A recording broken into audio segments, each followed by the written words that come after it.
Hello everyone, welcome back to my channel and let's get into the video. तो कल expiry है और आज जैसा मूवमेंट हुआ एक्सपायरी के दिन अच्छा खासा मूवमेंट आपको देखने को मिल सकता है, क्योंकि देखेंगे मार्केट आज भी वोलेटिलिटी में था, ऊपर नीचे हो रहा था। और मैंने बोला था कि अगर 39,300 के आसपास क्लोज करता है तो एक्सपायरी में आपको बहुत बड़ा सेलिंग का मूवमेंट भी देखने को मिल सकता है। अगर 39,500 या 550 के आसपास जाता है तो वहां पर बाइंग का मूवमेंट भी जनरेट हो सकता है, क्योंकि कल ऑलरेडी देखेंगे ना 3-4 दिन से कंटिन्यूसली उसी रेंज के आसपास ट्रेड कर रहा है, ऊपर जाने की कोशिश कर रहा है और वहां पर बायर ऐड हो रहे हैं। कल लास्ट मूवमेंट में सेलर आए थे तो वो सेलिंग मूवमेंट कंटिन्यूशन में था। आज लास्ट मूवमेंट में बायर आए हैं और एक्सपायरी के पहले बायर आ रहे हैं। अगर कल वहां पे फ्लैट ओपन होता है, गैप अप ओपनिंग के ये जो ट्रेंड लाइन है और ये जो रेंज है, रेंज के ऊपर निकलना शुरू करता है तो आप इसको बाइंग के लिए प्रीफर करेंगे। एक्सपायरी मूवमेंट आपको देखने को मिल सकता है, जो कि इजीली टारगेट आपको 39,870 से लेकर 900 के आसपास का दिखाएगा। और वन डे कैंडल के हिसाब से देखेंगे तो कंटिन्यूसली यहाँ पे मार्केट साइड जा रहा है, 3-4 दिन से एक ही जोन के अंदर ट्रेड कर रहा है, तो आपको एक्सपायरी दिन मूवमेंट मिलेगा। इधर ऊपर की तरफ जा सकता है, नहीं तो नीचे की तरफ आ सकता है। ऐसे भी हो सकता है कि यहाँ पर बीच में ओपन हो जाए और 39,500 से लेकर 300 के बीच में ही रुक जाए। ठीक है, तो चलिए भी देख लेते हैं 50 मिनट कैंडल पे कि कहां पर आपको अपॉर्चुनिटी मिल सकता है बाइंग या सेलिंग के लिए। 50 मिनट पे देखेंगे इस तरह का मूवमेंट बहुत कम होता है, जब भी होता है तो आपको बहुत बड़ा मूवमेंट देखा जाता है, क्योंकि कंटिन्यूसली रेंज के अंदर ट्रेड कर रहा है, ऊपर की तरफ जा रहा है, नीचे की तरफ आ रहा है। और देखेंगे ना ये जो पैटर्न है पूरा ऊपर की तरफ कुछ समय के लिए जा रहा है, फिर नीचे की तरफ आ रहा है, फिर ऊपर जा रहा है, कभी एम पैटर्न बना रहा है, कभी डब्ल्यू पैटर्न बना रहा है, तो ये कंफ्यूजिंग होता है। और यहाँ पर देखेंगे आज जो गैप अप ओपनिंग हुआ, गैप अप ओपनिंग होने के बाद इमीडिएटली सेलिंग के लिए आया, क्योंकि 500 के आसपास गैप अप ओपनिंग हुआ।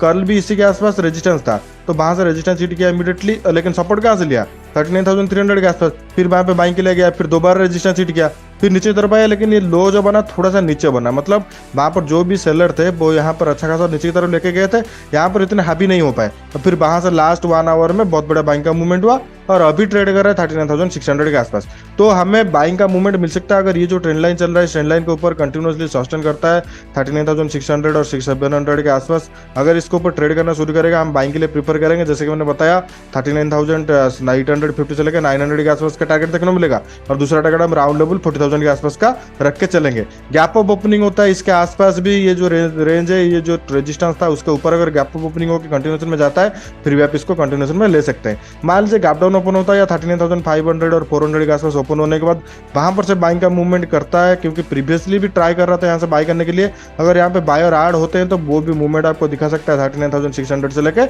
700 के आसपास। बहुत बड़ा गैप डाउन ओपन होगा, मान लीजिए 39,400 और 300 के आसपास ओपन होने के बाद यहाँ पे हल्ट करके नीचे तरफ ब्रेक करे तब सेलिंग के लिए लेंगे। अगर एक फ्लो में जाएगा वेट करेंगे, पुल बैक होगा, अगर 39,000 के आसपास फिर एक बार रेजिस्टेंस लेकर नीचे की तरफ आता है, जैसे मान लीजिए इस तरह का कैंडल बनता है, गैप डाउन ओपन हुआ, नीचे की तरफ गया, फिर पुल बैक लिया 39,300 और 350 के आसपास, वहां से फिर नीचे की तरफ आया, तब जाके सेलिंग के लिए प्रीफर करेंगे। वहां पर मूवमेंट आप इजीली कैप्चर कर सकते हैं। तो मैंने बैंक निफ्टी में आपको बता दिया कैसे ट्रेड करना है। चलिए भी देख लेते हैं निफ्टी में भी, निफ्टी में किस तरह का मूवमेंट हुआ, आप उसको भी कैसे ट्रेड कर सकते हैं। निफ्टी में देखेंगे यहाँ पर कल भी नेगेटिव लग रहा था, आज भी ज्यादा नेगेटिव लग रहा है, क्योंकि पहले डोजी कैंडल बना था, डोजी कैंडल के ऊपर आज गैप अप ओपनिंग हुआ और वहां से 70,000 के ऊपर ओपनिंग होने के बाद भी वो नीचे की तरफ आके क्लोज हुआ है। कंटिन्यूसली 2 बार ट्राई कर चुका है, 3 बार मान ही लेंगे कि 70,000 के ऊपर ट्राई कर चुका है ट्रेड होने के लिए, लेकिन वहां पे ट्रेड नहीं कर पा रहा है और वन डे कैंडल के हिसाब से अभी नीचे की तरफ आ चुका है। तो अब इसको कंटिन्यूशन में लेंगे। जो भी डे का लो बना है 3 दिन से देखेंगे लो एक ही जगह पे बन रहा है, 17,950 से लेकर 900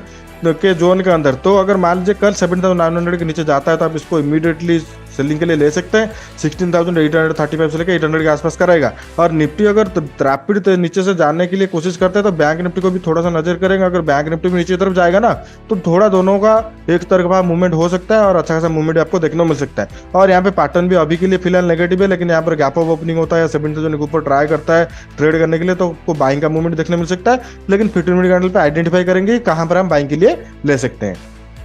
50 मिनट कैंडल पे आपको यहाँ पे दिख रहा होगा मार्केट कंटिन्यूसली रेंज के अंदर यहाँ पर भी ट्रेड कर रहा है। कल पूरा बाइंग का मूवमेंट दिख रहा था, क्योंकि हायर हाई बना के जा रहा था, आज लोअर हाई बना के आ रहा है, मतलब यहाँ पर नेगेटिव पैटर्न बना है। और ये जो ट्रेंड लाइन चल रहा है, मान लीजिए इसी ट्रेंड लाइन के ऊपर ट्रेड करना शुरू करता है 16,980 या 70,000 के ऊपर, तब छोटे से क्वांटिटी के साथ बाइंग के लिए प्रेफर करेंगे। 7,060 से लेकर 7,080 के आसपास का टारगेट रहेगा। अगर गैप अप ओपनिंग होता है या डायरेक्ट गैप अप ओपनिंग होता है 70,040 और 50 के आसपास, फिर वहां से सेलिंग का मूवमेंट करता है, तब इसको इमीडिएटली सेलिंग के लिए लेंगे। जो भी हाई बनेगा हाई के आसपास का प्लस डालेंगे।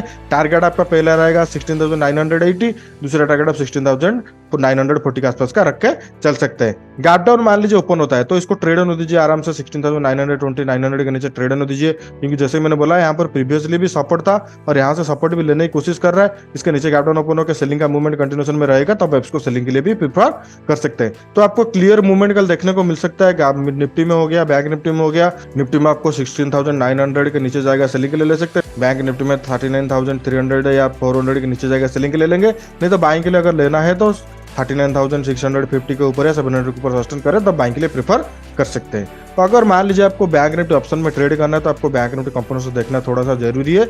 मार्केट आवर के दौरान अगर उनको थोड़ा सा देखेंगे तो आपको आइडिया लगेगा कि बैंक निफ्टी किस तरह का मूवमेंट कर सकता है। अगर आपको पता चल गया कि इन 6 कंपोनेंट्स में से 4-5 पॉजिटिव मूवमेंट कर रहे हैं और वहीं पर ब्रेकआउट होने की कोशिश कर रहे हैं तो वहां पर बैंक निफ्टी बहुत तेजी से मूवमेंट कर सकता है। अगर वो मूवमेंट आप कैप्चर करेंगे तो एक्सपायरी के दिन आपको बहुत जबरदस्त प्रॉफिट हो सकता है। तो एचडीएफसी बैंक में देखेंगे 1580 के आसपास क्लोज हो चुका है। मैंने आपको बोला था अगर 1570 के ऊपर आज जाने की कोशिश करेगा तो बाइंग के लिए ले सकते हैं और बाइंग का मूवमेंट हुआ भी। लेकिन फिलहाल के लिए मैं आपको बोलूंगा नहीं कि एक बार में ये ब्रेक करके चला जाएगा, बाइंग के लिए ले जाइए, क्योंकि यहाँ पर प्रीवियसली रेजिस्टेंस ऑलरेडी 2 बार रेजिस्टेंस था और मेजर रेजिस्टेंस भी इसको मान सकते हैं। और देखेंगे बैंक निफ्टी में भी हाई के आसपास ट्रेड कर रहा है जो रेंज है, और एचडीएफसी बैंक में भी उसी के आसपास ट्रेड कर रहा है। गैप अप ओपनिंग होकर सेलिंग का मूवमेंट कंटिन्यूएशन में जाता है तो सेलिंग के लिए लेंगे। बैंक निफ्टी को भी नीचे की तरफ खिंच सकता है। आईसीआईसी बैंक में भी देखेंगे रेंज के अंदर चला गया। मैंने आपको बोला था रेंज के अंदर जाएंगे तो बाइंग या सेलिंग के लिए कुछ प्रीफर नहीं करेंगे। अगर मान लीजिए कल ये 855 या 60 के ऊपर निकलना शुरू करता है तब जाके बाइंग का मूवमेंट हो सकता है। नहीं तो यहाँ पे अगर गैप अप ओपनिंग होकर सेलिंग के लिए मूवमेंट आएगा, सेलिंग के लिए ले सकते हैं। गैप डाउन ओपन होकर भी सेलिंग का मूवमेंट कंटिन्यूएशन में रहेगा तब भी आप इसको सेलिंग के लिए प्रीफर कर सकते हैं। चलिए भी देख लेते हैं एसबीआई को। एसबीआई में देखेंगे 510 के नीचे ट्रेड कर रहा है और प्राइस एक्शन भी नेगेटिव है जैसे मैं बोल रहा था। अगर मान लीजिए कल 505 के नीचे या 503 के नीचे निकलना शुरू करता है तो आप सेलिंग के लिए प्रीफर कर सकते हैं। छोटा सा टारगेट 500 से लेकर 495 के आसपास का रख के चलेंगे। कोटक बैंक में भी देखेंगे तो यहाँ पर भी एक अच्छा खासा बाइंग का मूवमेंट हुआ था, लेकिन एंडिंग आते आते यहाँ पर थोड़ा सा 1700 के नीचे क्लोज हुआ है। मतलब यहाँ पर मान सकते हैं कि वो राउंड लेवल को नीचे क्लोज हुआ है और इमीडिएटली रेजिस्टेंस हिट किया है 1710 के आसपास। तो मान लीजिए कल ये 1700 के नीचे फिर एक बार निकलना शुरू करता है जो आज का डे का लो था 1685, वहां तक का टारगेट रख के आप इसको सेलिंग के लिए प्रीफर कर सकते हैं। एक्सिस बैंक में भी देखेंगे स्ट्रॉन्ग मूवमेंट इतना हो नहीं रहा है क्योंकि यहाँ पर प्रीवियसली बाइंग था और सेलिंग के लिए आ रहा है। इतना पॉजिटिव स्ट्रॉन्ग मूवमेंट दिख नहीं रहा है। कल मुझे लगता है कि यहाँ पर अगर नेगेटिव तरफ जाएगा तो बहुत बड़ा मूवमेंट होगा, नहीं तो गैप अप ओपनिंग होगा या गैप डाउन ओपन होकर बाइंग का मूवमेंट करता है तो थोड़ा सा बाइंग का मूवमेंट भी आपको अच्छा खासा देखने को मिल सकता है। इंडसइंड बैंक में देखेंगे सारे बैंक आज एक तरफा जा रहे थे, इंडसइंड बैंक अलग तरफ जा रहा था क्योंकि कंटिन्यूसली 1000 के आसपास कंटिन्यूसली सपोर्ट ले रहा है। मैंने आपको बोला था कि यहाँ पर ये कंटिन्यूसली सपोर्ट ले सकता है तो आज डब्ल्यू पैटर्न बना के ऊपर जाने की कोशिश कर रहा है। आपको यहाँ पे देखेंगे वन डे कैंडल में यहाँ पे डब्ल्यू पैटर्न आपको दिख रहा होगा, लेकिन इसको ट्रेड लीजिए। अगर मान लीजिए कल 1040 के ऊपर निकलना शुरू करता है तो आपको बाइंग के लिए इसको प्रीफर करेंगे। टारगेट आपको इजीली मिलेगा 1055 से लेकर 1060 के आसपास। तो आज के लिए बस इतना ही। अगर आपको वीडियो अच्छा लगा तो लाइक कीजिए, चैनल को शेयर कीजिए एंड सब्सक्राइब कीजिए। अगर आपको कुछ भी डाउट हो या कुछ भी पूछना है तो मुझे कमेंट सेक्शन में पूछ सकते हैं, मैं आपको वहां पर रिप्लाई देने की कोशिश करूंगा।